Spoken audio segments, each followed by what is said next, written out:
Hey friends, who's hungry?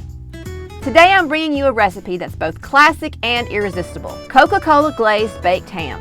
First, preheat the oven to 375 degrees Fahrenheit. Place the ham in a roasting pan or baking dish and cover with foil. Cook the ham 15 to 20 minutes per pound. For a 10-pound ham, I ended up cooking mine for approximately 2 hours total. While the ham is baking, combine a half a cup of Coca Cola or other dark soda, 3/4 cup of packed brown sugar, 1 teaspoon of Dijon mustard, 1/4 cup of chicken broth,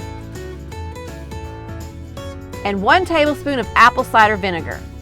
Whisk in 1 tablespoon of cornstarch until smooth, then bring the glaze to a boil for about 1 to 2 minutes until the glaze is thickened.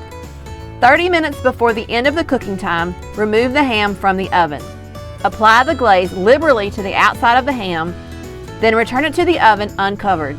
Baste the ham with the glaze every 10 minutes for 30 minutes. Remove the ham from the oven and allow it to rest for 15 minutes before serving. Looking for more recipes? Be sure to follow me.